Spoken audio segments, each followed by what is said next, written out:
السلام عليكم. وعليكم السلام.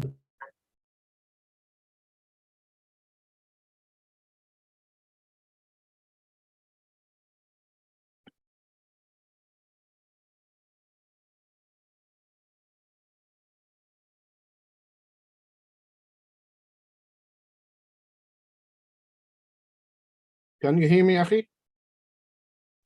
Yeah, I can hear you loud and clear.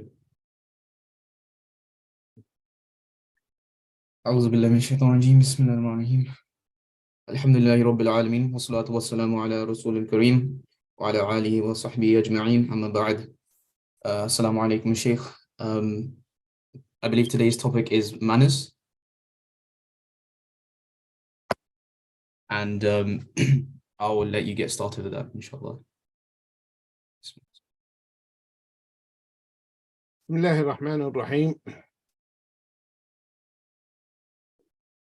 إن الحمد لله نحمده ونستعينه ونستغفره ونعوذ بالله من شرور أنفسنا ومن سيئات أعمالنا. إنه من يهده الله فلا مضل له ومن يضلل فلا هادي له،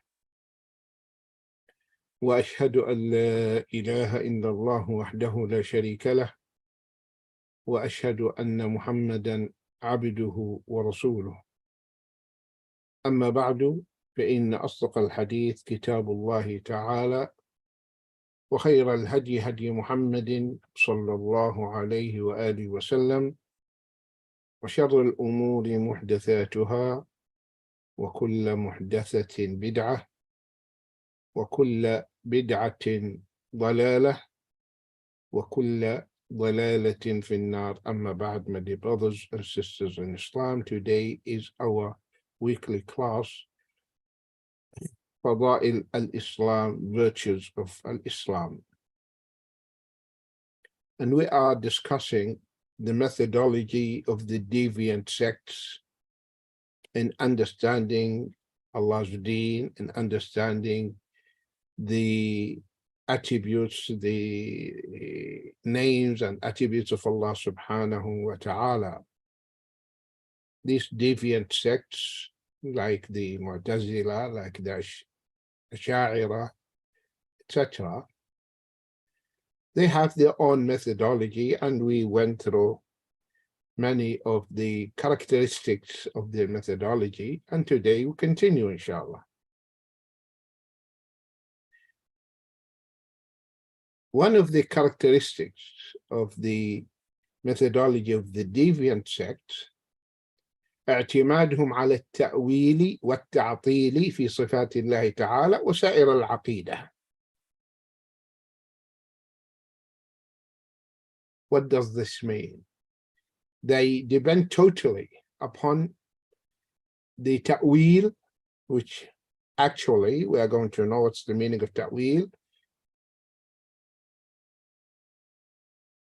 The ta'wil, which they call it ta'wil, actually it's not ta'wil, because they misconstrue the real meaning of the text.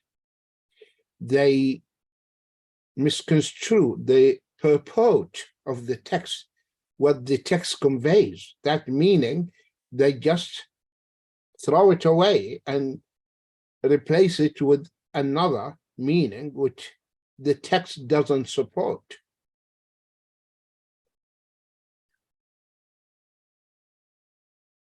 And some of them, they also, besides what they call ta'wil, when it is not ta'wil, it is rather tahrif, because they change totally the meaning, is the ta'til. And ta'til means they say the names of Allah, they say, yes, we believe in these names, but no meanings.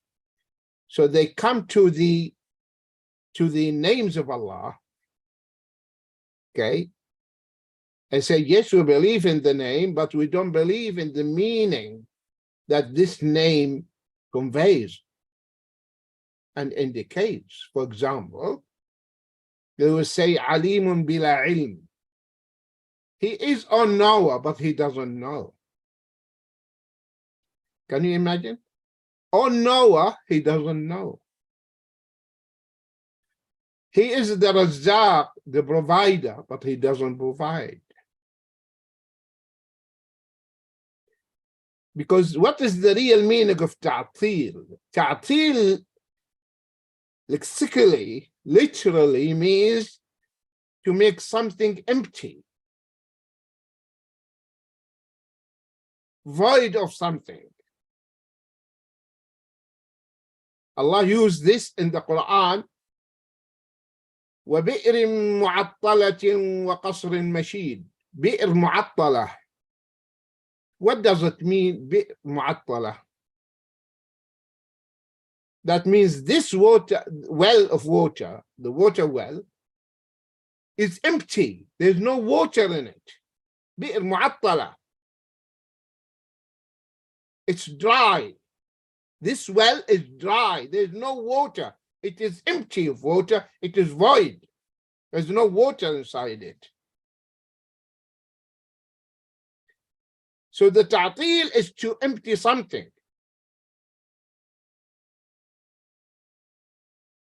وَبِئْرٍ مُعَطَّلَةٍ, a well that is deserted, abandoned because it is dry, no water in it, and a lofty palace. The Arabs, they say when they want to describe a woman that she doesn't have ornaments, wearing no ornaments around her neck. They say, jidun mu'attal, jidun mu'attal. So this neck is empty of having any type of ornaments, no necklace, nothing, nothing. So that's the meaning of the ta'til. So what they do, as I explained many times, that we use words to describe things when we talk. Our speech consists of vocabularies, words. We put them together, we form a sentence, etc. That's how we converse. So any word we articulate or we pronounce, it carries meaning with it, within this word. It gives a particular meaning. I want you just to imagine the words like envelopes or containers or molds, and this meaning inside it. So any word.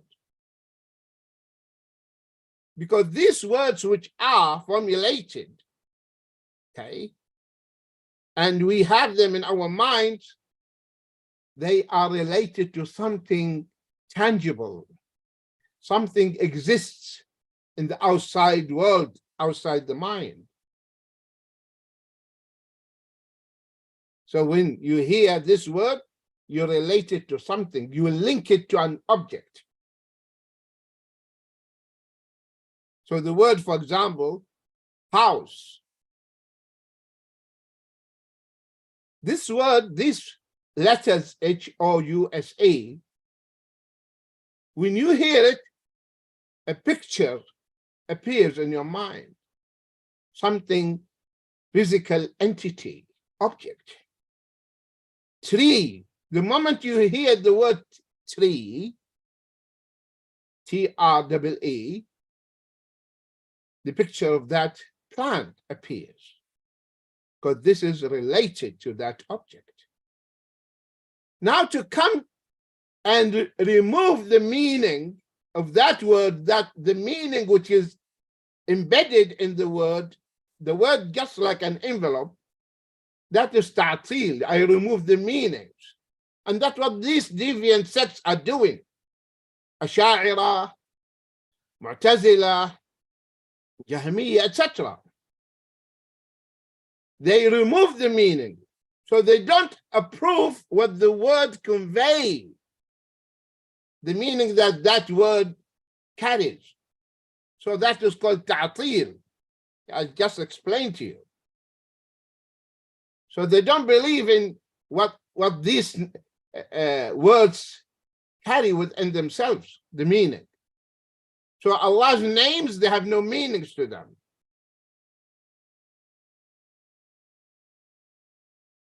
So As-Sami', all hearer, all hearing, yeah, that is the name of Allah, but he doesn't hear.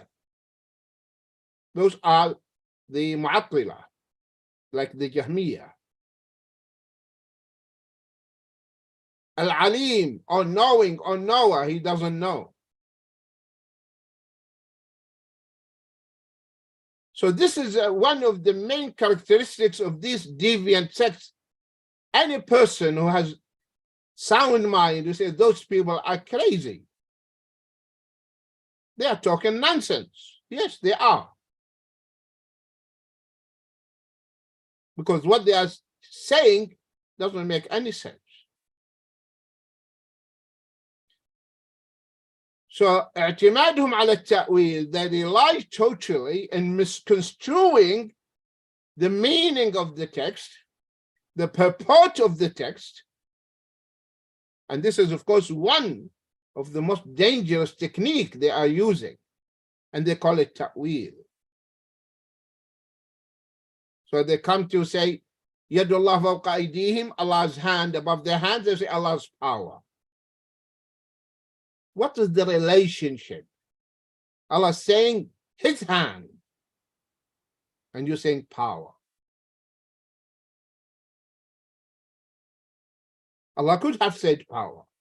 Why he used the hand? Allah said to Iblis, ما منعك أن تسجد لما خلقت بيدي. Oh, Iblis, the cursed one.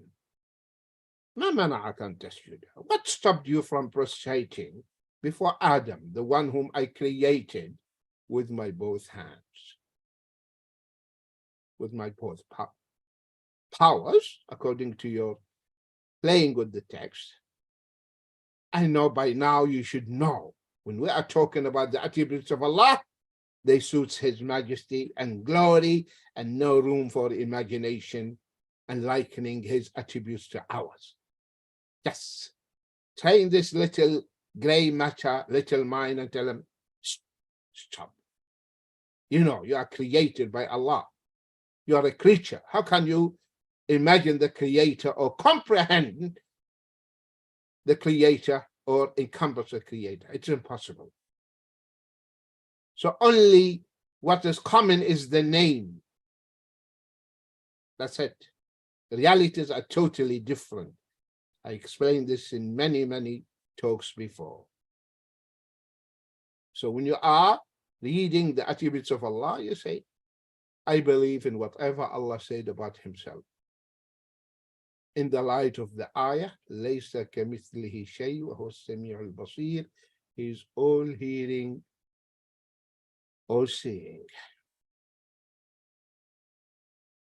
And whatever comes to your mind, that's not Allah. And you cannot imagine Allah because you cannot imagine something you didn't see, and Allah, no one saw him. So you cannot imagine Allah. So all these imaginations that just pop up in your mind because your mind has been polluted and contaminated, okay, with the curse of ilm al-kalam and philosophy. So the most dangerous technique the people, deviant sects, are using is this misconstruing and giving different meaning to the text, denying the real meaning, the purport of the text. Why do they resort to this incorrect methodology and technique? They resort to this to reject the explicit unequivocal meaning of the text, because they have a problem. They cannot digest, they cannot comprehend and understand that these are Allah's attributes and should be understood in a manner that suits His majesty and glory. That's how the Sahaba understood. No one imagined that the attributes of Allah like the attributes of the human being. No. That's the childish mentality. And they accuse the three generations and the Salaf that they are anthropomorphist, mushabbiha, that they are likening Allah to His creatures. No one said that. No one. That's why Imam Malik rahimahullah, when he was asked, Ar-Rahmanu ala al-Arsh istawa, kayfa istawa? That question shocked him. Started to sweat. How come you dare to ask such a question? Because the questioner, he posed a question to know about the nature of the action of Allah, the manner, the how. Ar-Rahman Arsh istawa, the beneficent istawa, rose above the throne. How? He wants to know the how, the manner. So Imam Malik, after a while, he said, rahimahullah, al-istiwa ghayru majhul. The meaning of al-istiwa is known in Arabic. We know it. The meaning of it, to rise above. Okay? We know that, especially if it is followed with ala. I don't want to go to the details because I covered that before. The meaning of al-istiwa. If it is followed with the preposition ala, it means to rise above. If it is used without it, it means to attain perfection. If there is no preposition followed the verb istawa. And if it is followed with ila, it means Allah intended and decided. Stawa ila samahi, decided to form them into the seven firmaments.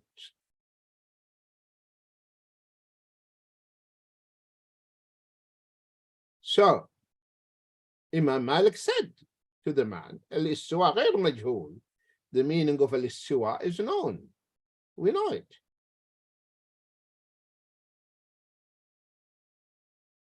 Wal-kayf ghayr ma'qul. And the how, the manner in which Allah rose above the throne cannot be comprehended. We cannot understand. We don't understand it. We have no clue about it because Allah didn't tell us about it.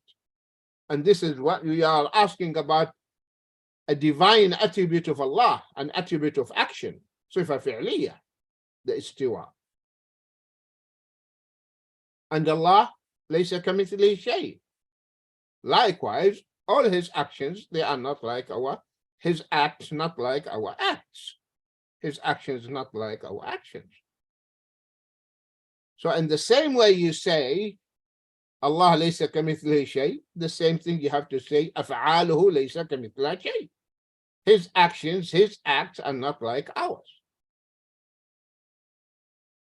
Allah hears, and you hear, but is Allah's hearing like yours? Does Allah hear in the same way you hear, like you? No, definitely not. His hearing suits His majesty and glory. You see, Allah sees. Is Allah's sight like your sight? Definitely not.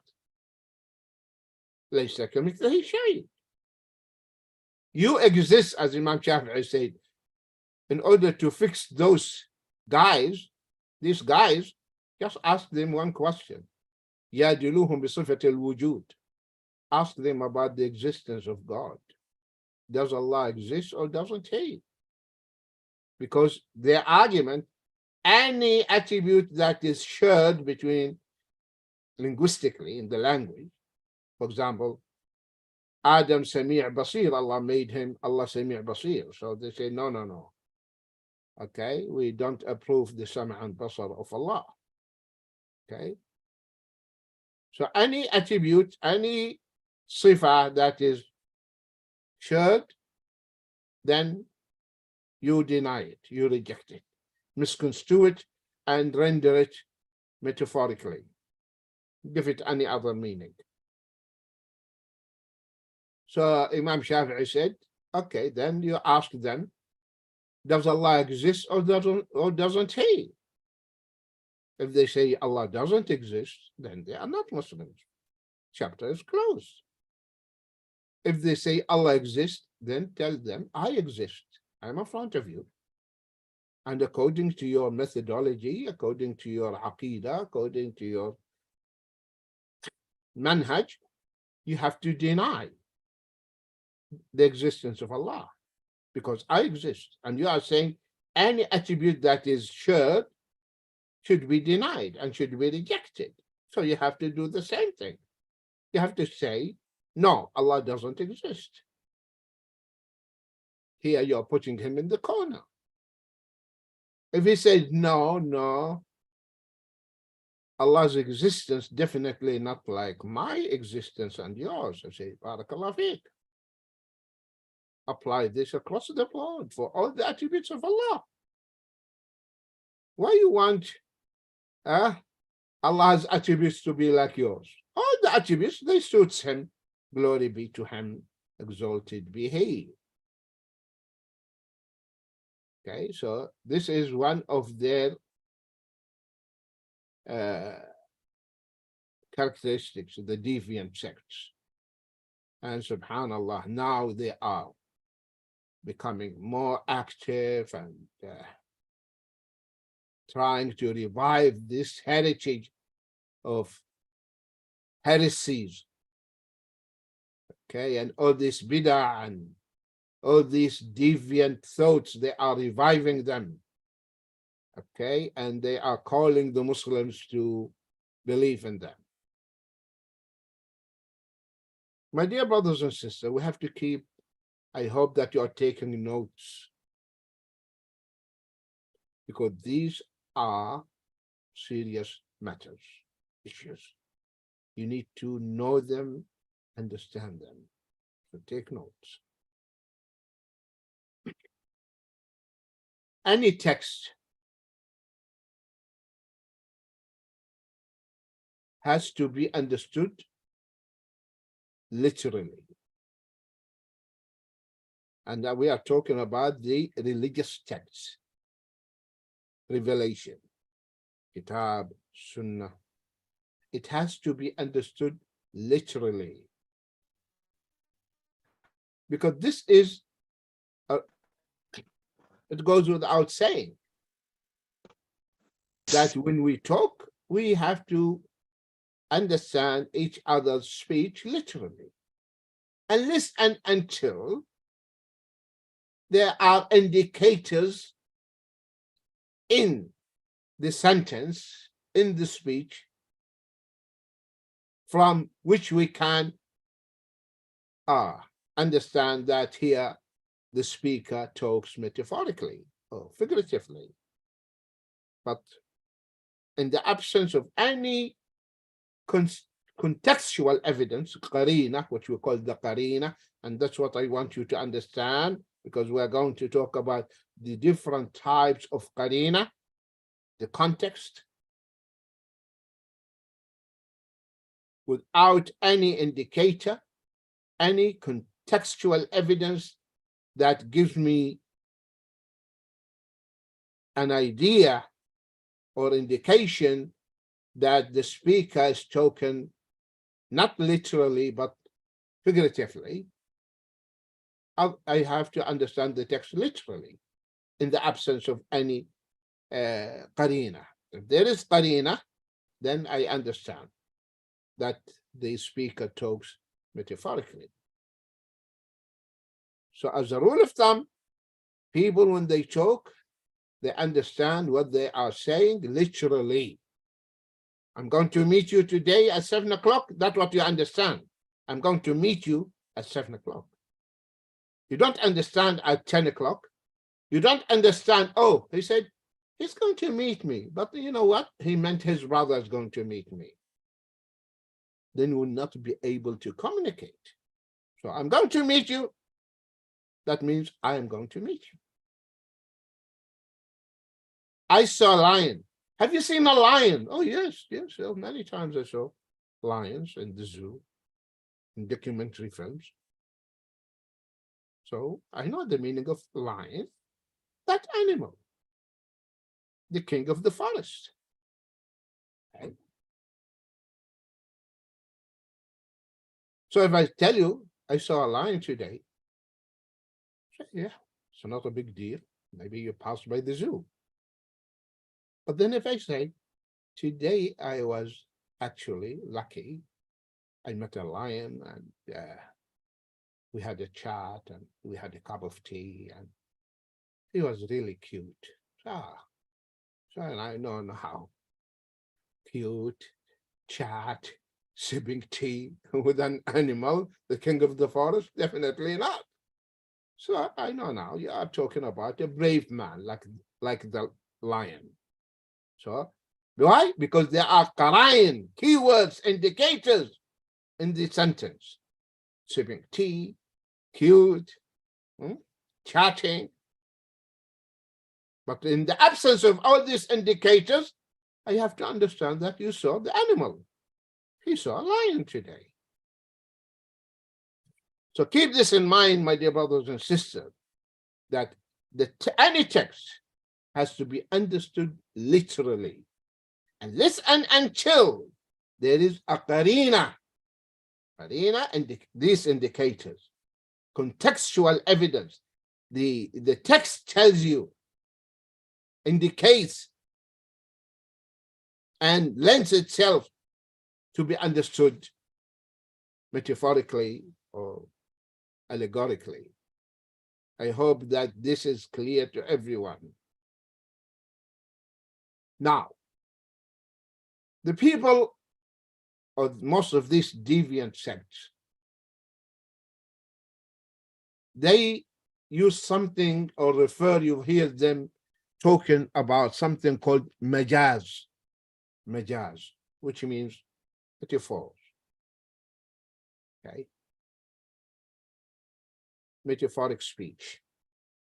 That means it is jaiz to talk like that, permissible to talk like that in the metaphoric sense.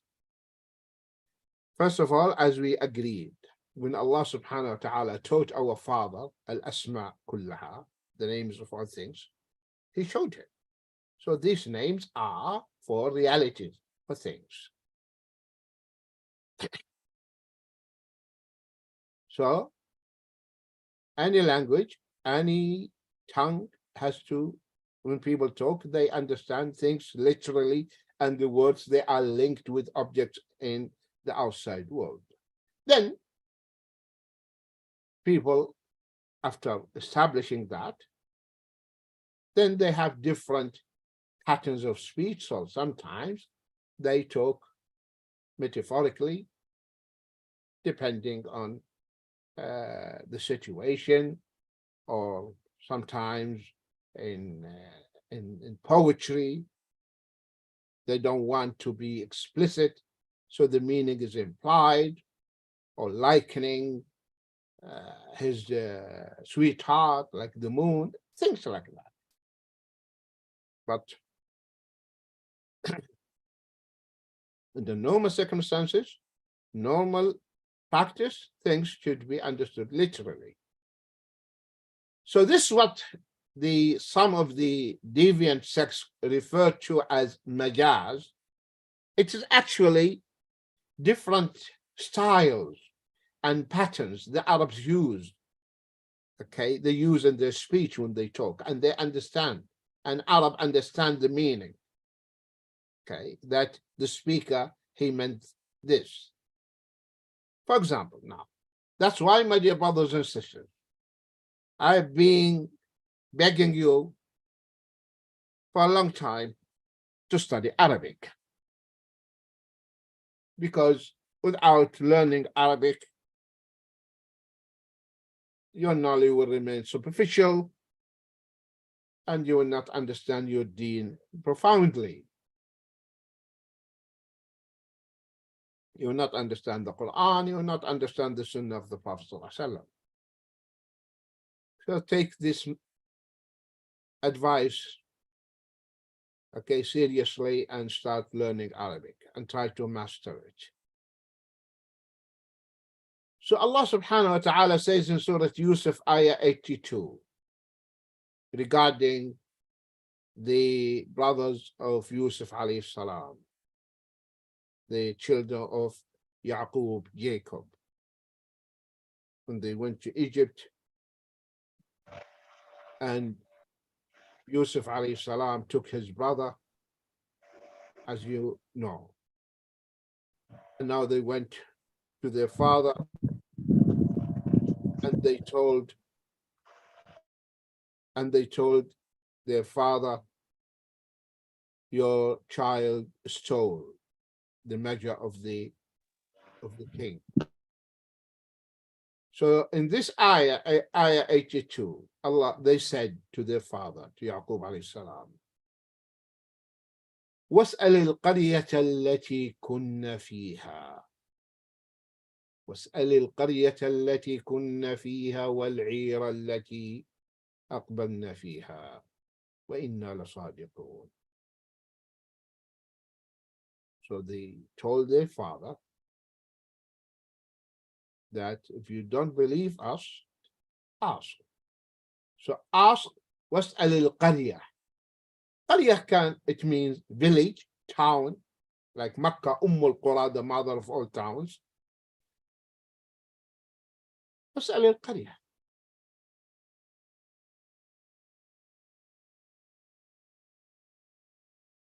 Ask the town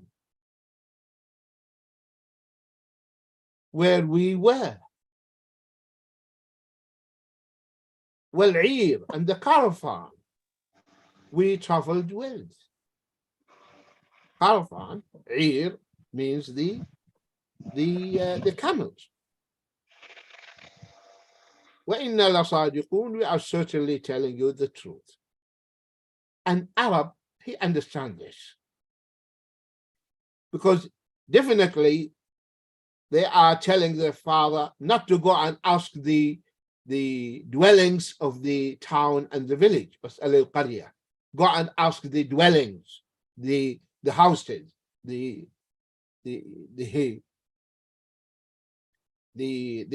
physical entities. No, there is something here omitted, and Arab knows that. واسأل أهل القرية.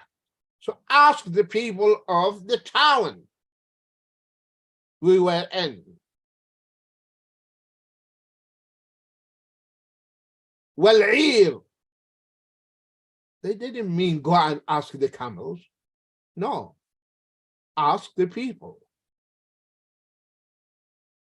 Okay, who own these camels, and we traveled along with them. And the caravan we traveled with. So ask the people of the city and ask the people of the عير, the camels. التي أقبلنا فيها, that we traveled with. وإنا لصادقون. This is how an Arab understands his mother tongue. He knows there is something omitted. So it is actually, he understands it literally, but there is something element omitted. He knows that. So this is style, this is a pattern of speech the Arabs used. Okay, so some of these sects, they call this majaz. Okay, we say this is just type and style, and this is how the Arabs talk and understand to them. This is their tongue, this is their language. So an Arab, by his default, by his nature, he knows as'al al-qarya, that means ask the people of the village, of the town. He knows that. And I'll give you an example from the Arab poetry. That's why the scholars, they say, if you want to know the Arabic tongue and how the Arabs talk and the different styles they use, learn their poetry.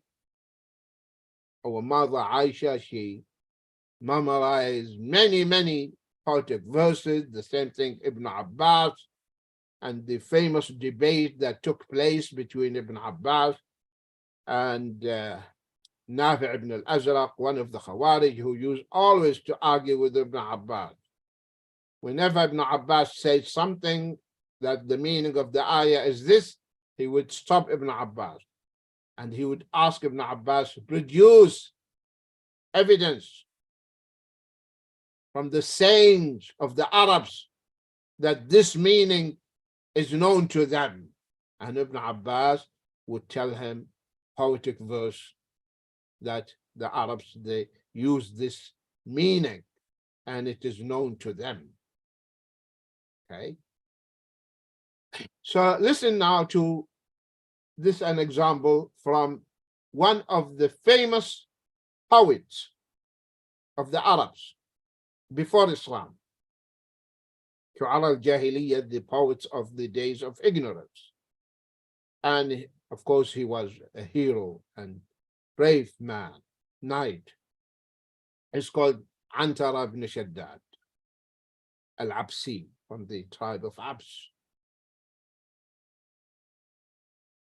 And his poem is one of the mu'allaqat. Okay, there are famous poems said before Islam called mu'allaqat, because the Arabs, as you know, illiterate nation. So everything they want to say, they have to say through in their poetry, because Allah has given them that skill, both men and women. One of the famous poetess is Al-Khansa, mother ibn Sharid, mother, the daughter of Amr ibn Sharid. Al-Khansa, the known, who became Muslim later on. She's a poetess. So the Arabs, every tribe, if they have a poet among them, they will be proud, because the poet is the spokesman for the tribe. He defends his tribe, he praises his tribes, and attacks other tribes, and belittle other tribes.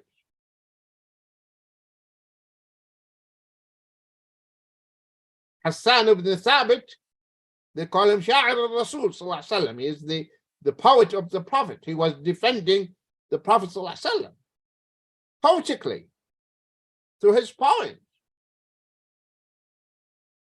And the Prophet sallallahu alaihi wasallam said, go ahead, and Jibreel is supporting you. Wa Ruh al-Quds. Jibreel is supporting you, O Hassan. He was defending the Prophet ﷺ and defending the deen. So the Arabs, every poet will try to compose a poem, lengthy one. And throughout the year, he will be revising it, because there is a contest, annual contest for all the poets in Arabia. So all the poets from every corner of Arabia will come to Mecca. And every poet will read his poem. And the judges, they will listen, then they will evaluate the poem. So some of these poems were known, selected, because they were so beautiful. They called them mu'allaqat. They used to place them on the wall of the Kaaba. 7 mu'allaqat or 10 mu'allaqat.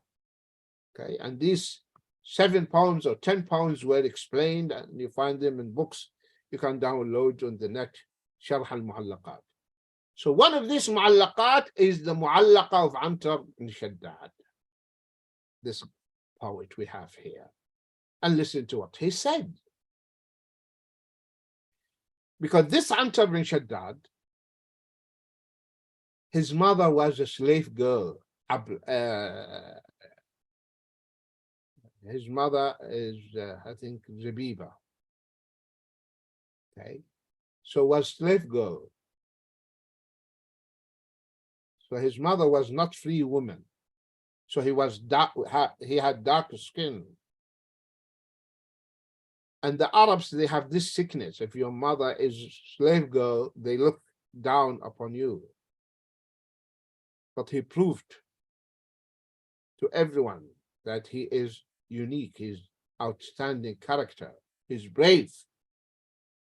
That's why later on his father admitted and recognized and said he is my son, because he was defending the entire tribe of Abs. He had cousin called Ablah, and he loved her. But because his skin is dark, his uncle refused to get him married to her. So he says, telling his, talking and addressing his cousin Ablah, he told her, listen now, how the Arabs speak, how the Arabs talk and speak. He told her, هلا سألت الخيل يا ابنة مالك هلا سألت الخيل يا ابنة مالك إن كنت جاهلة بما لم تعلمي. What does it mean? هلا, why not?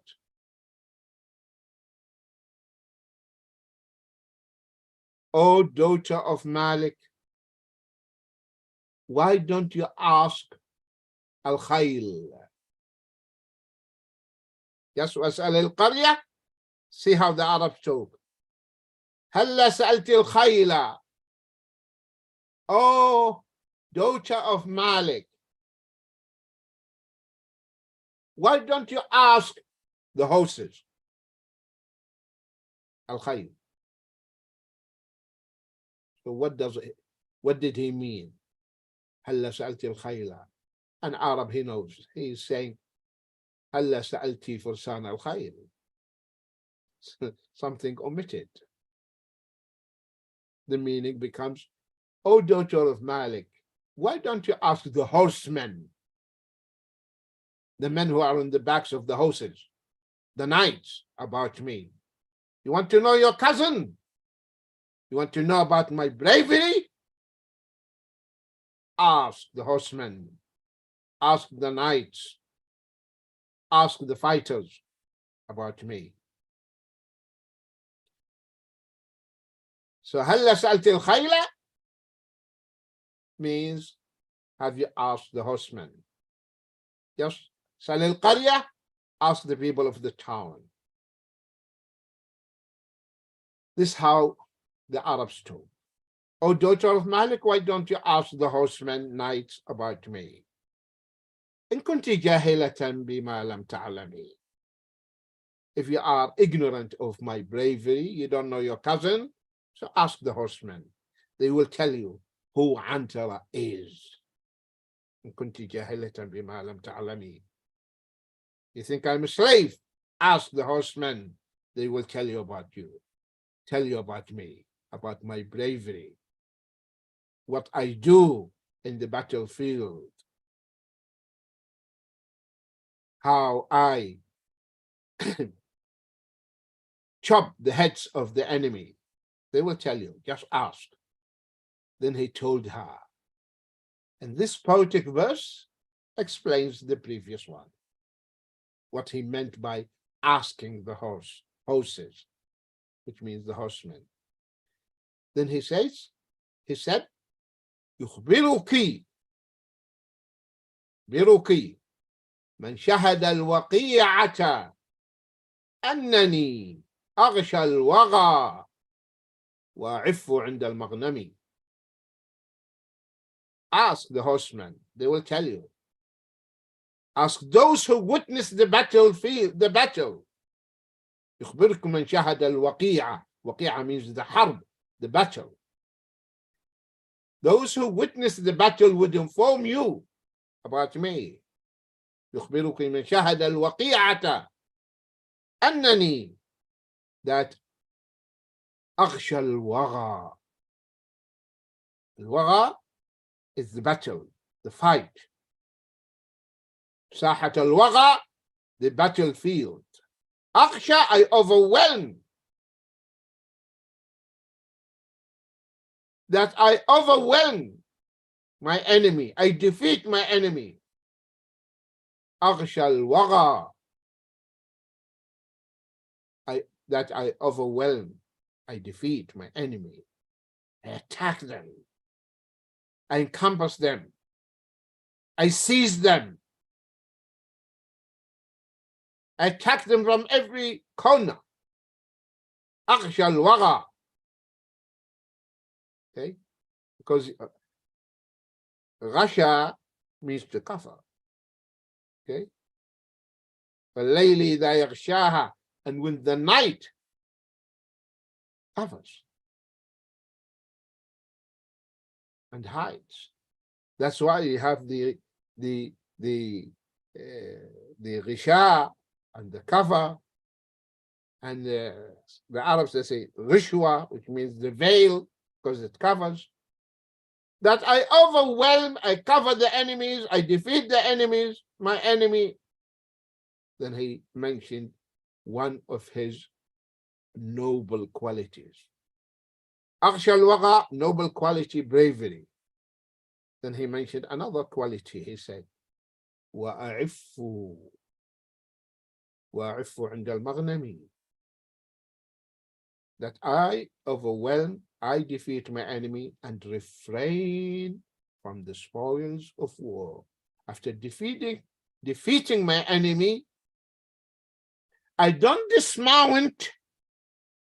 I don't come down and start collecting the booties and the spoils. No, I leave them.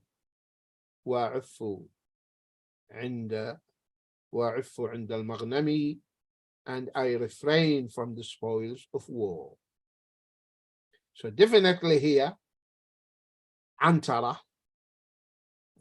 he didn't mean when he asked his cousin, his beloved one, to ask about him, that he wanted her to go and ask the horses. No, ask the horsemen, they will tell you about me.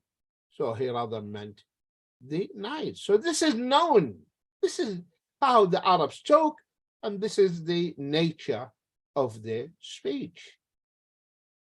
Now, having said this, my dear brothers and sisters, now we are going to talk about the different qara'in or qarina or context, which will, if it is any of these context or contextual evidence or indicators are present in the text, then yes, a text can be rendered metaphorically or allegorically. But in the absence of any qarina, the text has to be understood literally. So the ulama mentioned the different types of qarina or context. Number one, qarinatun urfiyah. Qarina urfiyah. So this is customary context, or this context according to the norm and the customs of the community. It has to be understood in this way. So it is qarina urfiyah. The urf is the custom and the norm. So here the qarina is the norm or the custom of the people. For example, In Surah Ghafir, ayah 36. When Pharaoh, the Pharaoh, asked Haman to build for him sarh, lofty building, so that he can look to the road of Musa alayhi salam, because he didn't believe in that. So out of his arrogance, he asked Haman. وقال فرعون يا هامان ابن لي صرحا لعلي أبلغ الأسباب. Oh Haman, construct for me lofty building, high building, perhaps that I can see what the Lord that Moses is asking me to worship. Okay. So now the question is, what does it mean? وقال فرعون, and Pharaoh said to Haman, يا هامان ابن لي صرحا. Oh Haman, construct and build for me high building. What did Pharaoh mean? Oh, you Haman, go, okay, and make the bricks and bake them with your hands, and then start laying the bricks. Did Pharaoh mean that?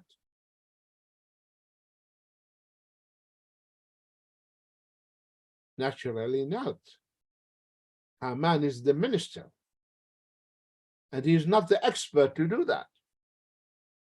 But what Pharaoh meant, Ya Haman, because according to the urf, according to the norm, according to the custom, the minister is not the one who's going to construct the building. For example, if a king or a queen or a president told the minister of housing, okay, we need to build a city here. This is a project you have to execute. So an assignment was given, task was given to the minister. But who's going to construct the city? Not the minister. Okay. The minister, he will ask for the budget, and then they will be tendering, and then companies will come, and then these companies will start the construction work. That is known. So here it is, the qarina is urfiya, customary context. The context we know from the context, from the norm, from the custom, that Haman is the one who's going to build this building by his own hands. But the meaning rather, O Haman, command the masons to construct a high building. Not Haman that is going to build and dirty his hand. Okay, so this is here the text, because the qarina is urfiya, customary, so we understand the meaning because there is a qarina, and the qarina, Haman is not the one who is going to build. Just like when the king or the queen or president asks the minister of housing to build the city, he's just assigning to him the mission or the task. The same thing, the word dabba,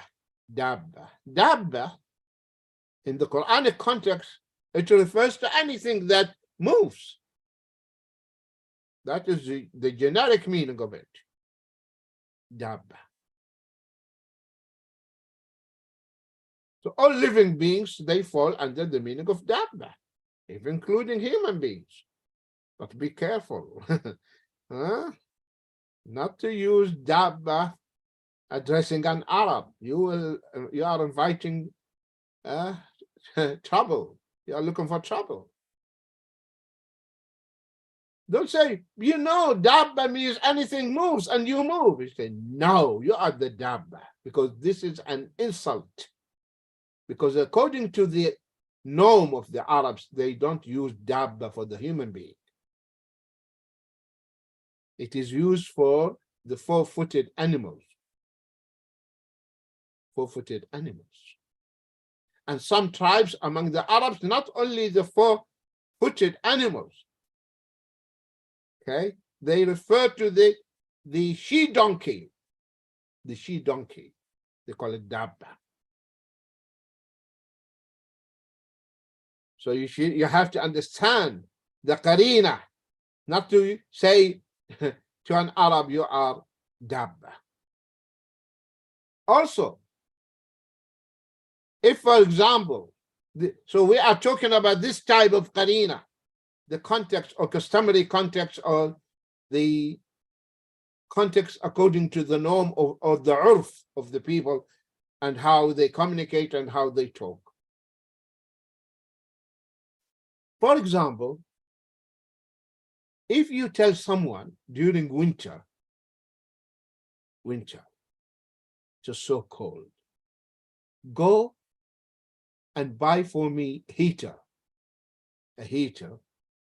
electrical heater, okay, because the weather is so cold and old man, I can't endure the coldness. So give him money, say, go and buy a heater, electrical heater. This is in winter. He didn't buy it in winter. He bought it in summer and came to you and said, this is the heater you asked for.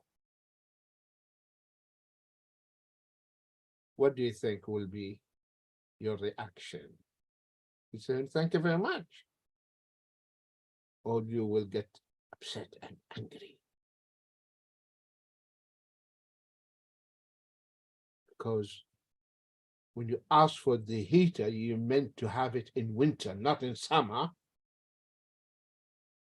Who will switch on the heater in summer? So you have to understand from the context here, the customary context, that he meant you, when he told you go and buy electrical heater, to buy it in winter, because he's shivering, not to buy it in summer and bring it when he's sweating. So this is the qarina, urfiyya. I hope this is clear to all of you.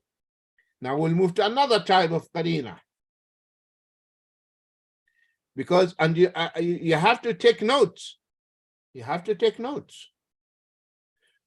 Because this will help you how to counteract and expose and refute all these deviant sects.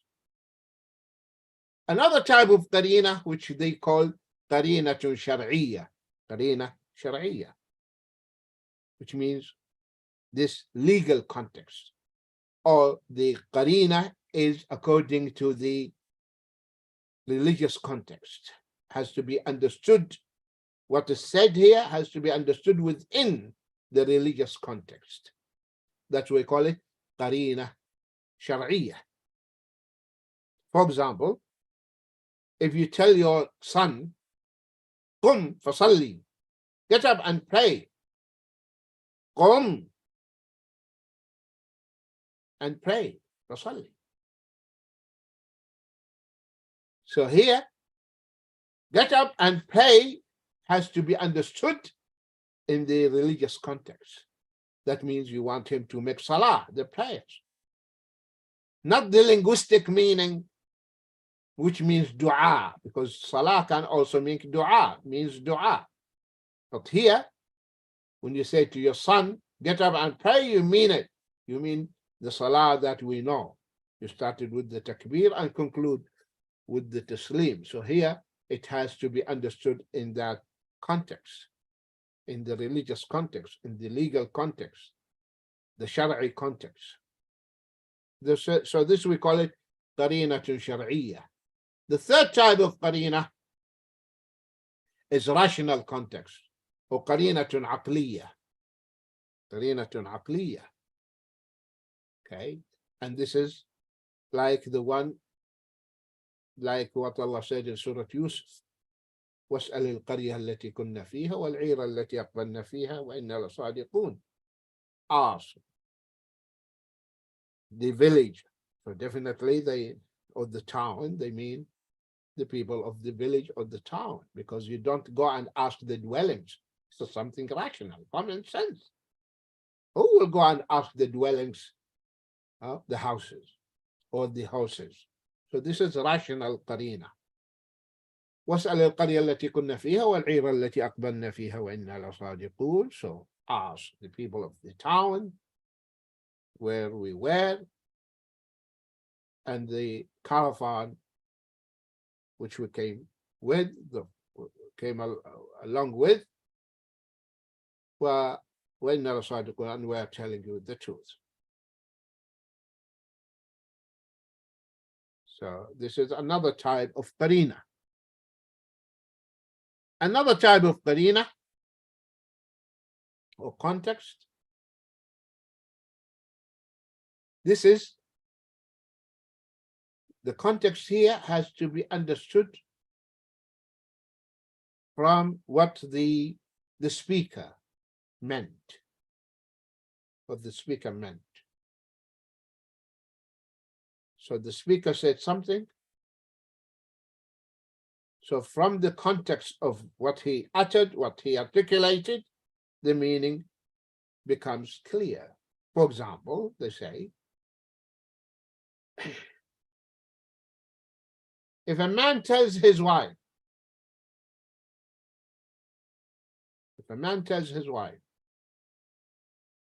if you leave the house in the morning, you are divorced.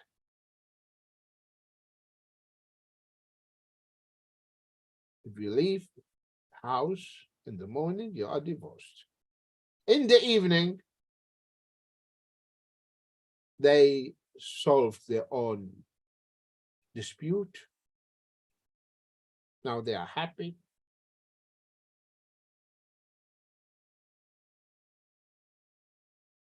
So if he the next day leaves the house, the talaq will not be valid. Why? Because when he said, if you go in the morning, you are divorced, like in this condition, when I am angry with you, under this current circumstance, if you go tomorrow, then you are divorced. But then the situation changed. The situation changed. She was a smart wife. She apologized, and they had wonderful evening and night. So now that condition he made is invalid, because when I said that, he meant under the current circumstances. That's why the ulama or the qudah, the judges, if a man tells his wife, if you do this, you are divorced, they ask him, what did you mean? Did you mean to divorce her actually? Or you meant to threaten her that she should not do it again? And the man will say, by Allah, come on. The talaq never crossed my mind. But what I meant is to threaten her. To threaten her, not to divorce her. Don't you know, of course, this is wrong. Okay, this is wrong to have this bad habit, keep threatening talaq. Some Muslim countries, Arabs, they have this bad habit. Alayya talaq. Which means incumbent on me to divorce you. And they don't mean it. And if they want to emphasize on something, they say, alayya talaq. Subhanallah. If the ulama, they don't consider this talaq, because this is common in their conversations. It is wrong. They should not do it. But if we say the talaq is valid, finish. We are destroying all Muslim families because this is a sickness in all the community. So this type of qarina, it's according to what the speaker intended and what he meant.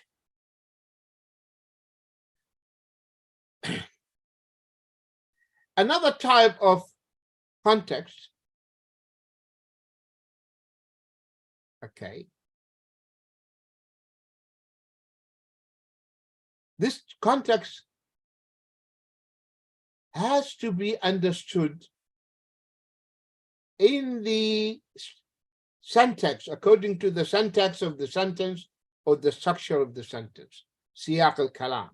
So the qarina here has to be understood in the context, in the current text, and the understanding the text according to the spirit of the text and what the text meant. So qarina ta'udu ila siyaq al-kalam. So if you read the whole thing, you will understand the meaning of it. For example, Allah says in Surah Al-Kahf, ayah 29, وَقُلُ الْحَقُّ مِنْ رَبِّكُمْ. Say the truth is from your Rabb, from your Lord. فَمَنْ شَاءَ فَلْيُؤْمِنْ وَمَنْ شَاءَ فَلْيَكْفُرْ. Whoever, okay, wills to believe or wants to believe, let him believe. Whoever wants to disbelieve, let him disbelieve. إِنَّا أَعْتَدْنَا لِلظَّالِمِينَ نَارًا أَحَاطَ بِهِمْ سُرَادِقُهَا. We have prepared for the wrongdoers fire that will encompass them. وَإِنْ يَسْتَغِيثُوا يُغَاثُوا بِمَاءٍ كَالْمُهْلِ. And when they seek for help, they will be giving boiling water, like the boiling oil burns the skins of the face. بئس الشراب وساءت مرتفقا. What an awful drink and what an awful destiny and place to rest in. What an evil abode. So now the question, Allah says, وَقُلِ الْحَقُّ مِنْ رَبِّكُمْ. And say the truth is from your Rabb. فَمَنْ شَاءَ فَلْيُؤْمِنْ وَمَنْ شَاءَ فَلْيَكْفُرْ. Whoever wants to believe, let him believe, and whoever wants to disbelieve, let him disbelieve. Is this a green light? Is this a green light for anyone who doesn't want to believe, to leave Islam and become apostate? And you find some ignorant people say that, oh, Allah said, whoever wants to believe, let him believe. Whoever wants to disbelieve, let him disbelieve. Because they are not actually Arabs. When I say they are not Arabs, they don't understand the Arabic tongue. They don't know that this style is a threat. Allah is threatening. So it's not here an option for you to choose. No, it is rather rebuking and reprimanding and threatening. This is wa'id, وتهديد, a threat from Allah. فَمَنْ شَاءَ فَلْيُؤْمِنْ وَمَنْ شَاءَ فَلْيَكْفُرْ. Because then after that, Allah said, I have prepared for them the hellfire. So it's not an option. There is punishment after it. So when you read the ayah, you understand here it's not an option. It's not a green light. It's a warning and a threat from Allah subhanahu wa ta'ala. And a threat from Allah subhanahu wa ta'ala. This is another qarina. The other qarina, qarinatul lafdiyya. Qarina lafdiyya. This is oral context.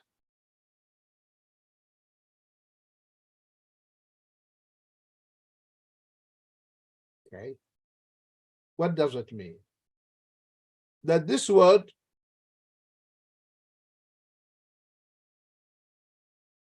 carries many meanings. But in this particular case,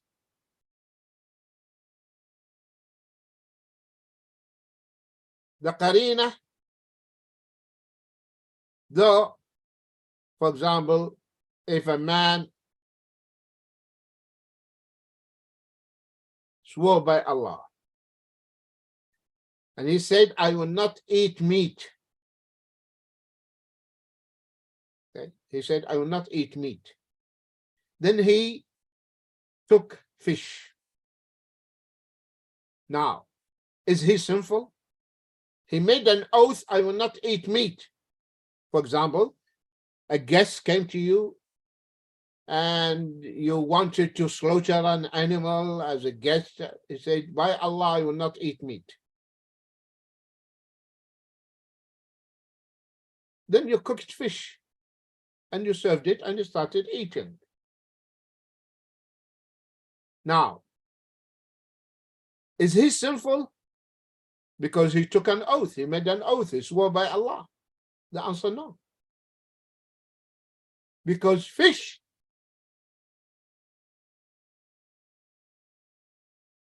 in this context doesn't mean meat, and people, they don't consider it as meat. When they say lahm, meat, they mean meat of the sheep, goats, mutton, or camels or cows. They don't mean fish. Fish is not, they don't call it meat. Though the Quran called the flesh of the fish meat. Call it meat.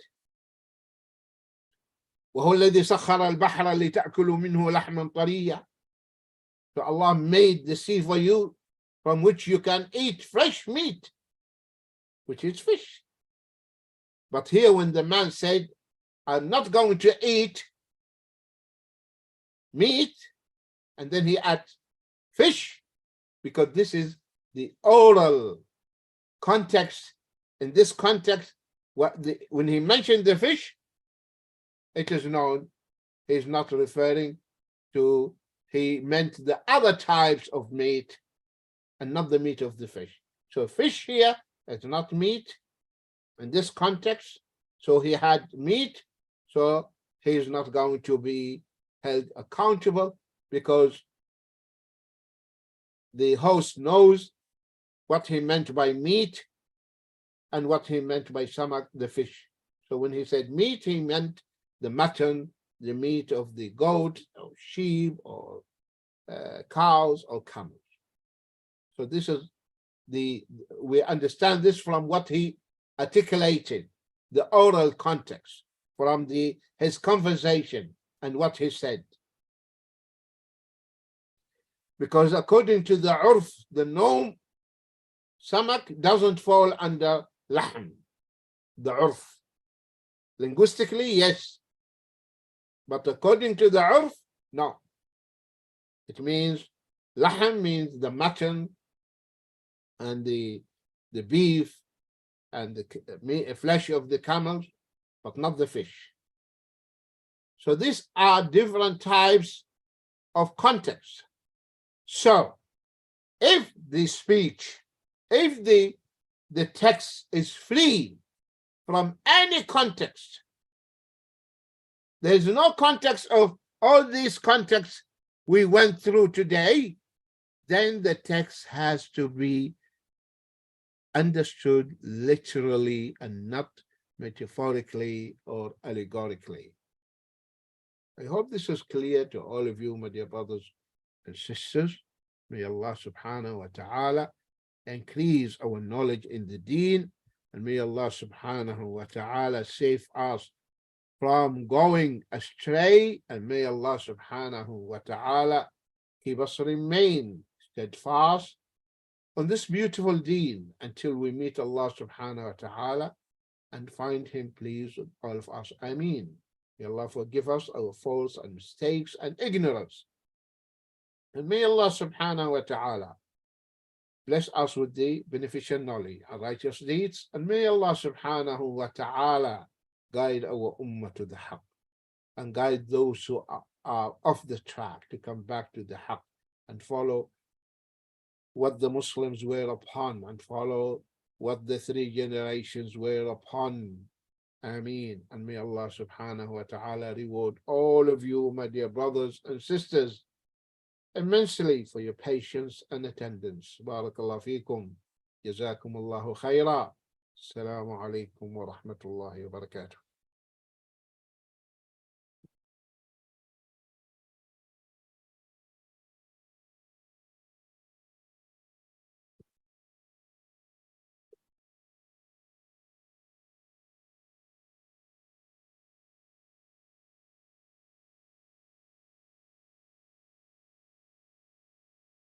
Now, inshallah, time for questions. Ya Shaykh, Jazakallah khair for the insightful lesson. I really enjoyed going through all the different types of qarinas. I really didn't think of the context like that before, so that was really beneficial. Jazakallah khair. So with the Sheikh's permission, I would like to move on to the Q&A, inshallah. So we have one question. Assalamu alaikum. Is transgression a major sin? And what are some examples of it? Is what? Transgression. Is it a major sin? I didn't hear you correctly. Is transgression a major sin? Abortion? Transgression.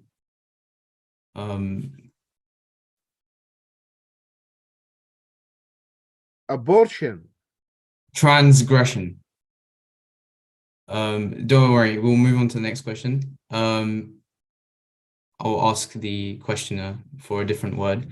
If someone's husband tells them to pray the Sunnah of Fajr, then is it permissible for her to disobey him if she is tired? Her husband asked her to get and pray the Sunnah of Fajr. Yes. And she is tired.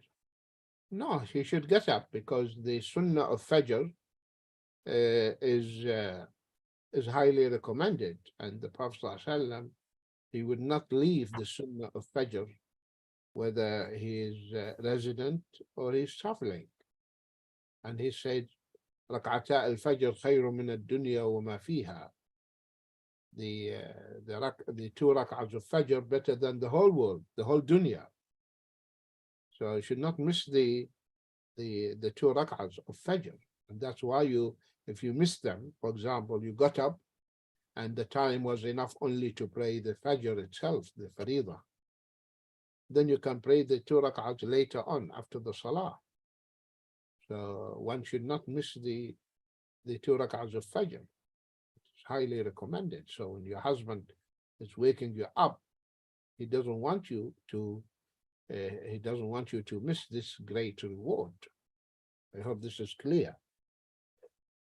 The sound, Akhi, sounds not clear. If, maybe your mic or something. Let me try something, one moment. Is this better?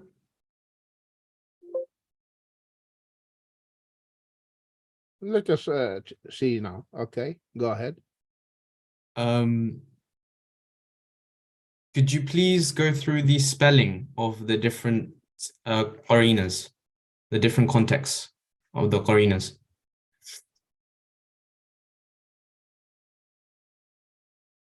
Would you mind repeating, Akhi?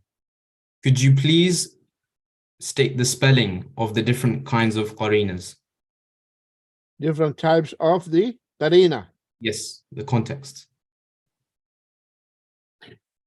The Arabic words, please. Okay, fine. No problem. We went through the qarina and say what is the meaning of qarina. The qarina is the context tells you there are indicators, there are words, or the entire context.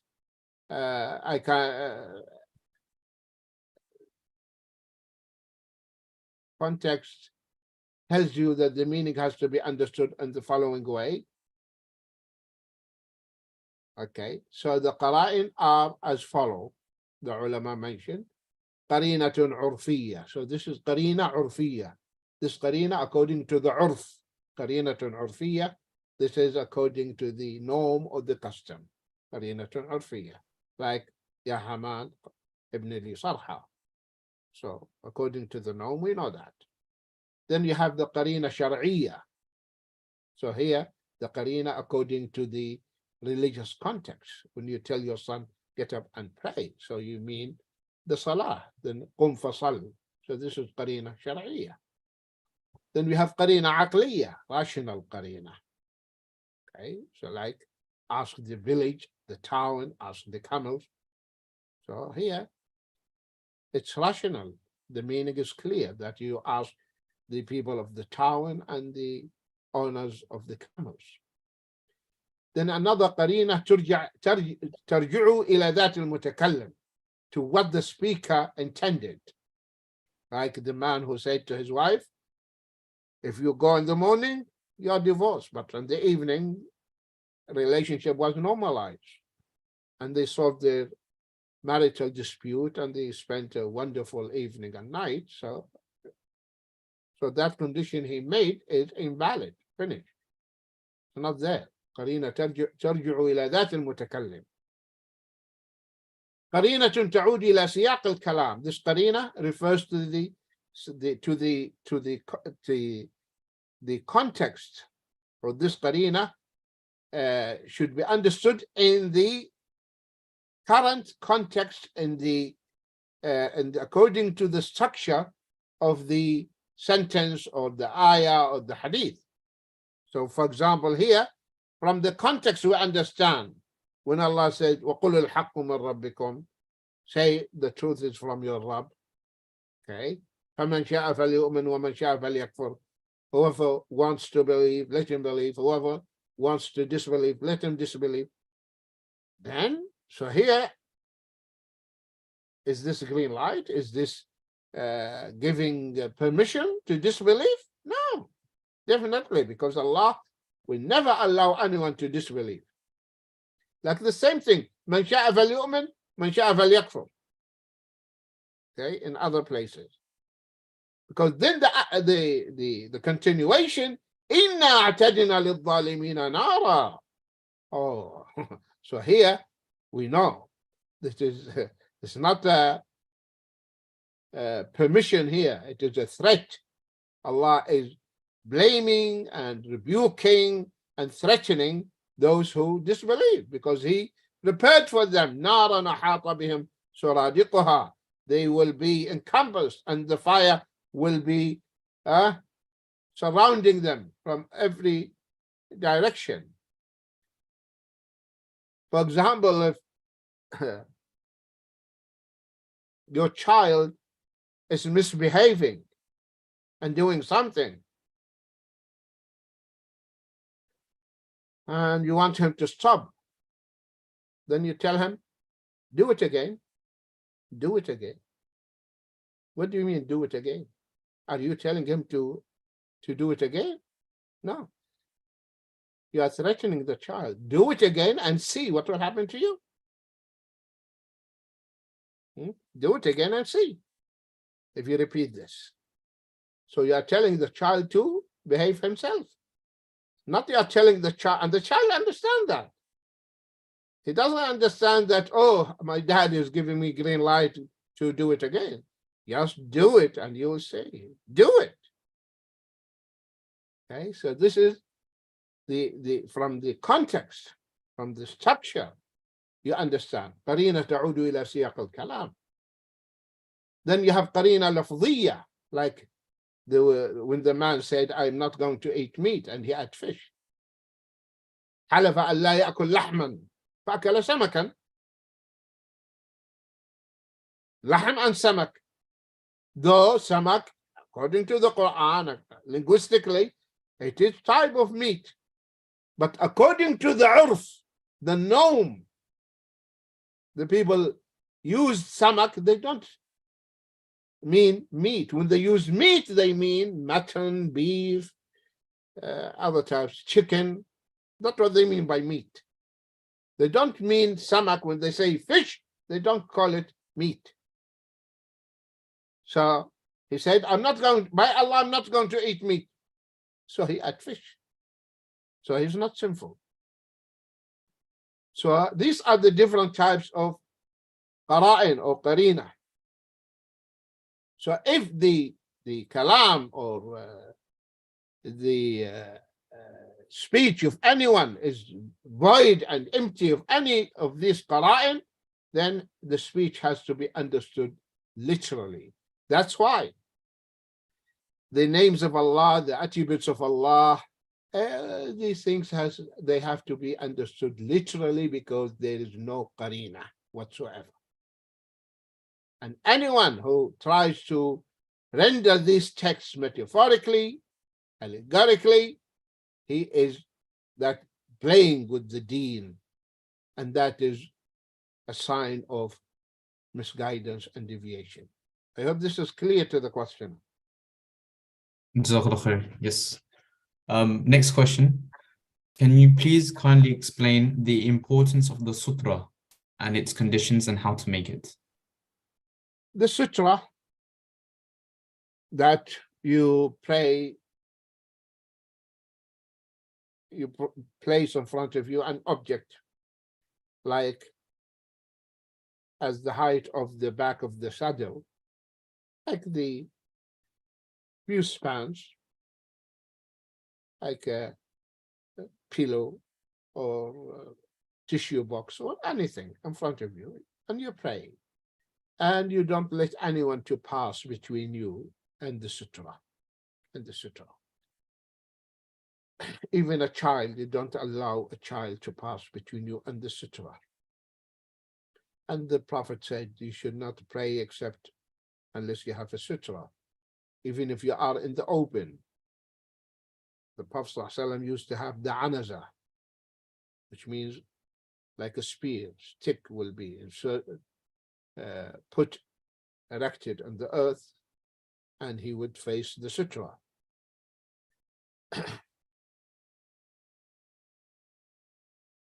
And he was praying one day, the Prophet ﷺ, and a kid, an animal, wanted to pass between him and the sutra. So he walked and the animal passed from behind. So this is the importance of the sutra. And now, is the sutra obligatory or recommended? The strongest opinion, it is wajiba, recommended. So you should not pray without sutra if you are praying as imam or by yourself. If you are an imam, take a sutra, and then your sutra will be a sutra for the congregation. So it is wajiba, the strongest opinion. Some of the ulama, they're saying it is sunnah, recommended, because they said that Ibn Abbas said in Mina, I passed in front of the row, okay, on the donkey. And the Prophet didn't say anything about that. And there was no sutra. So the ulama said the hadith is not explicit about the sutra, because anything that in front of the Prophet ﷺ, if there is, for example, a rock or a stone or something, that would be enough. No need for the anaza, because he didn't see the anaza, like the spear, in front of him. So they say this narration is not explicit, because the Prophet ﷺ, he always prays only towards the sutra. So always try to pray towards the sutra. Even if we say for the sake of argument, it is recommended or it is sunnah. Always, if it is sunnah or fard, do it. Always follow this very simple rule. Fard and sunnah, do it. Haram, makruh, leave it. Halal is halal. I hope this is clear to the questioner. Jazakallah khair. Just something I wanted to add myself if someone does pass between yourself and the sutra, is there anything we should do? Should we stick out our hand or should we just let them pass? You stop you stop him or her. Okay. You stop the person, right? Saying like this, don't pass between. Allow him or her to pass, even if it is a child, as is quoted the hadith, the Prophet ﷺ did not allow an animal. Should I become push him violently? No need, because though the hadith says فَقَاتِلْهُ, but because of the ignorance today among the Muslims and what will happen, we need to educate the Muslims. We need to educate the Muslims. And is there any exception? This I remember. Is there any exception for the Haram, Mecca or Medina? Actually, there's no exception. The hadith is clear. It is better for you, one of you, to wait 40. The narrator said, I don't know, 40 days, 40 hours, 40 years. So you have to wait. And if you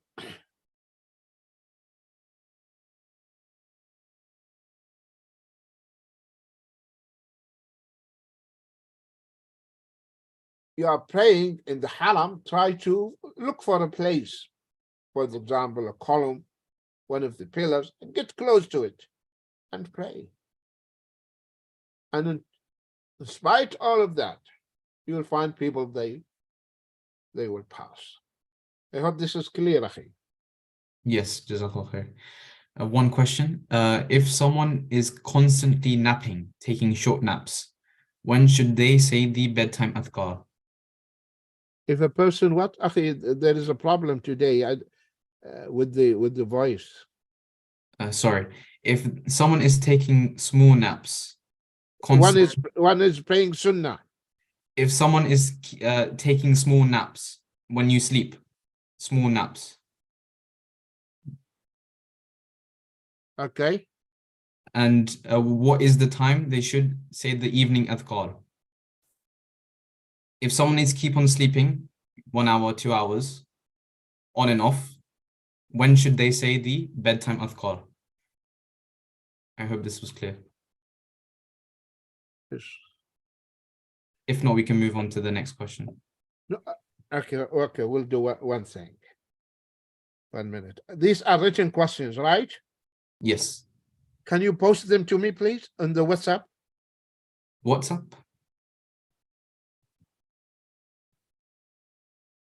Okay, there is, I think we have one of our sisters. If you share the screen with her, I can see them here. I read them. Meanwhile, okay, go to the next question, please. I don't know. This is the problem today. How does a Muslim find out the prayer times when they are on the airplane?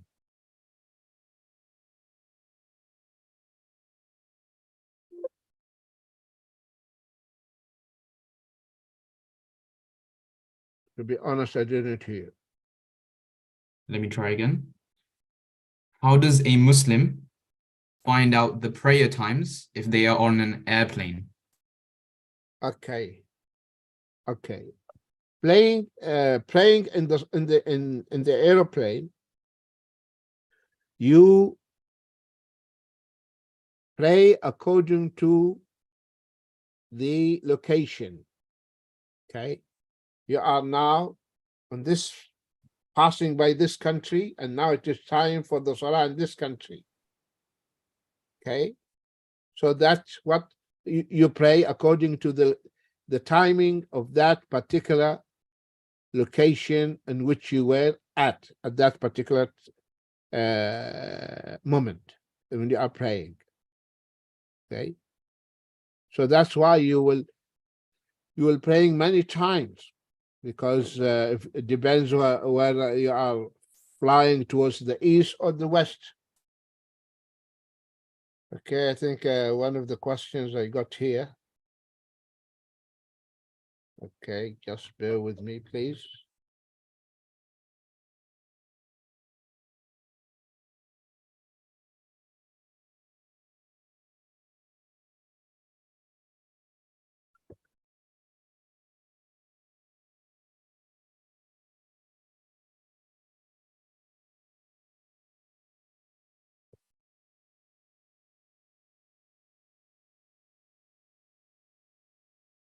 Question says, okay, this is will help me.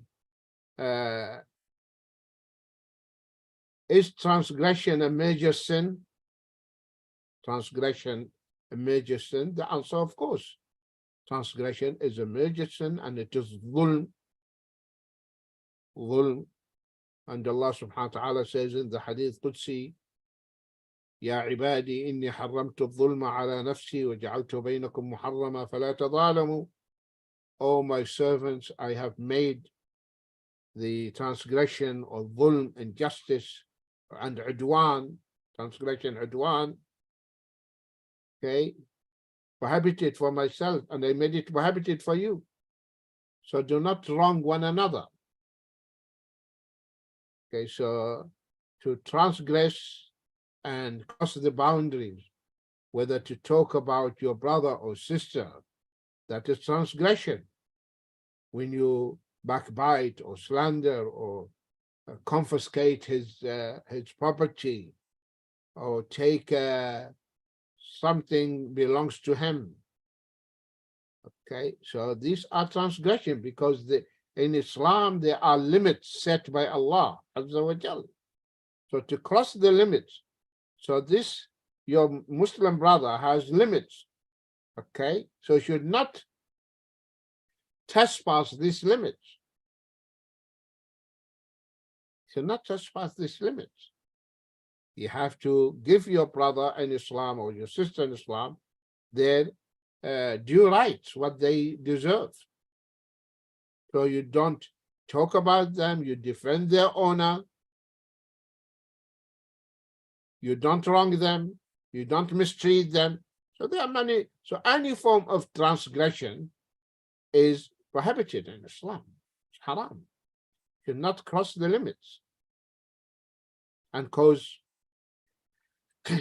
harm to your brother or your sister. Because in Islam, the Prophet ﷺ said, La darara wala dirar. There is no harming or reciprocating harm. You should not be harmed, nor that you harm others. Then the question also says, if someone's husband tells them to pray the sunnah of Fajr, I think I answered it. Then is it permissible for her to disobey him because she is tired? No, it is not permissible to her, because a woman should not disobey her husband unless he commands her to do something wrong, haram, and he is telling her to do something highly recommended. And you know, in the hadith, the Prophet ﷺ said, may Allah's mercy upon a man. He got up at night to pray, and then he woke up his wife to pray tahajjud. And if she refused, he sprinkled water on her face. And may Allah have mercy upon a woman who got up at night to pray. Then she woke up her husband, and if he refused, she sprinkles water on his face. Because this hadith teaches us that we should help each other. But of course, again, the ignorance of Muslims, if a sister gets up at night to pray and she tries to implement this hadith, this might lead to her talaq, her divorce. Okay, so we need to train each other and educate each other and help each other to understand our deen.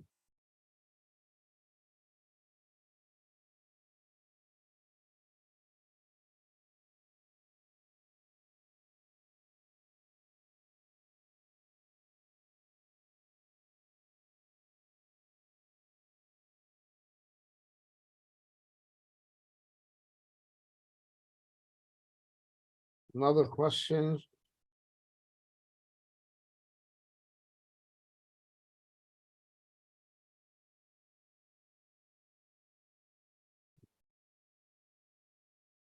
questions regarding the sutra says, can it be enough if someone stand beside the wall? If you are beside the wall, it's not sutra. The sutra has to be in front of you. So if the wall in front of you, yes, it is sutra. If the wall is in front of you, it is sutra.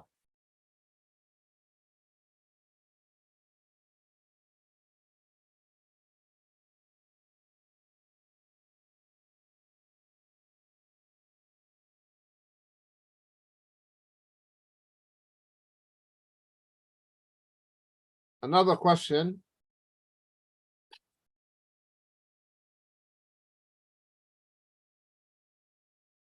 If someone is constantly napping, taking short sleep, then when should they say the bedtime adhkar? The adhkar that mentioned, actually the adhkar at night. The adhkar at night. So when you fall, you go to sleep. This is the time of the adhkar. But though, if you take a nap in the afternoon, etc., and you want to say the dhikr, there's no harm. But if you read all the narrations, they talk about that way, because that is how normally a Muslim will go to bed. A Muslim will go to bed at night, will go to bed at night.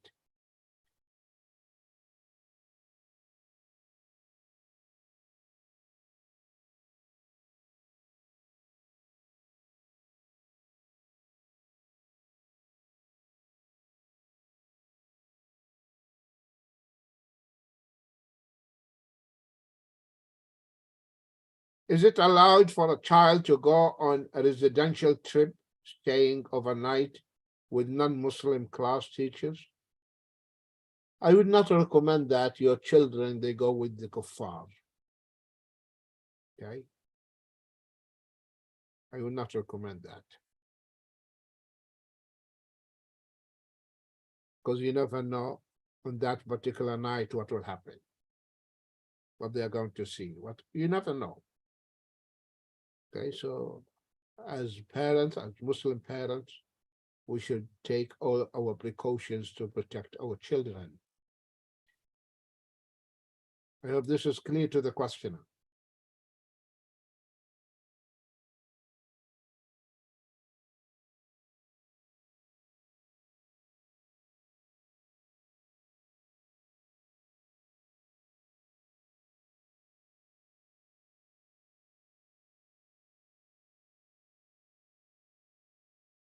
Question says, some claim that Ar-Rahman does not necessarily mean the most merciful, but it means Allah's majestic. What to say? We tell him, go and learn Arabic. Because Ar-Rahman, of course, the Arabic language is unique language, unique. And frankly speaking, there's no language in the world can convey the exact meaning. No way. Because it's so rich. So Ar-Rahman and Ar-Rahim, that's why the translators, they try to pick the word which as a translator, he thinks it is close to the meaning, close to the meaning. Because majesty is Jalal, Jalal. So and the Rahmah is mercy, Rahmah. So Ar-Rahman and Ar-Rahim, these are two intensive forms. Intensive forms. So Ar-Rahman, the ulama, they say, the Rahmatil Wasi'ah. Ar-Rahman, the Rahmatil Wasi'ah. Because in Arabic, the form fa'lan. Fa'lan means full of. Fa'lan. For example, shab'an. Shab'an means I am full. I am satisfied. I'm not hungry. Shab'an. So his stomach is full. Rayyan. His thirst is quenched. He's not thirsty. Okay. Ghadban. Fa'lan, ghadban. He's full of anger. Okay. So this form fa'lan, it indicates that. That's why they say Ar-Rahman, the Rahmatul Wasi'ah. So he is Allah, the owner of the vast mercy, the Rahmatul Wasi'ah. Allah encompasses all his creatures, all his creation in his mercy. The Rahmatul Wasi'ah. Ar-Rahman, the Rahmatul Wasi'ah. Because Allah created, and by the way, Ar-Rahmah, there are two types. Rahmah, an attribute of Allah. Okay? That is an attribute of Allah. It's not created. And there is Rahmah, which is created. Allah created 100 types of Rahmah. Or Rahmah made it into 100 parts. He kept 99 parts to shower on the people on the day of resurrection. And 100th he sent down to the earth. And because of this 100th, we exhibit and show mercy towards each other. So much so that the Prophet said that the mare lifts its hoof lest it will step over its baby. The animal lifts its hoof in order not to step on its baby because of this 100th part of the mercy of the Rahmah. So Ar-Rahman, the Rahmatul Wasi'ah. Ar-Rahman, the Rahmati al-Wasi'ah.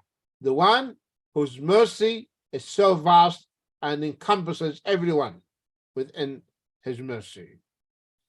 Ar-Rahim, the Rahmatil Wasilah. The Rahmatil Wasilah. Al-Wasilah. So that's why I say the Rahman al-Dunya wa Rahim al-Akhirah. So the Rahman in the Dunya, his mercy encompasses everyone, Muslims and non-Muslims, believers and disbelievers. Whereas the Rahman in the hereafter, it is peculiar, special for the believers only. There's no mercy for the disbelievers on the day of resurrection. All of them, they will go to the hellfire.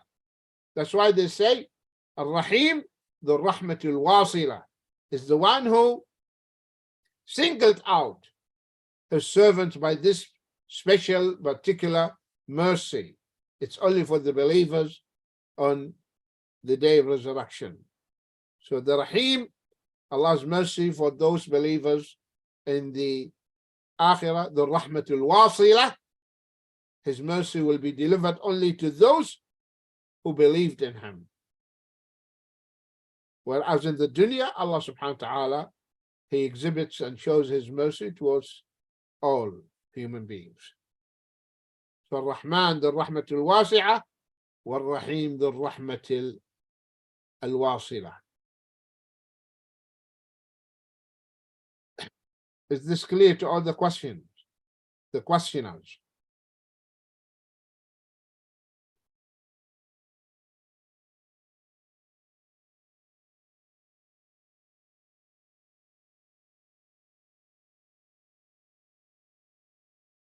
Jazakallah khair, Sheikh. I think that's the final question. Jazakallah khair. Personally, I've benefited a lot, and this is my first session co-hosting or attending these classes, and inshallah I'll be here next week. Look forward to it. I think we'll conclude. So if you have any final words, please. Barakallah feek, jazakallah khair. I think we have to do something about the mic. Inshallah. Sorry. Allah. May Allah subhanahu wa ta'ala bless you, bless your efforts, reward you immensely for your participation and for moderating the session. Barakallah feek. And may Allah subhanahu wa ta'ala reward all of you, my dear brothers and sisters, immensely for your patience and attendance. Barakallah feekum, jazakumullah khair. Until inshallah we meet in the coming session, I leave you in Allah's company and protection. Fi hifdhillah wa ra'ayatihi. Assalamu alaikum wa rahmatullahi wa barakatuh.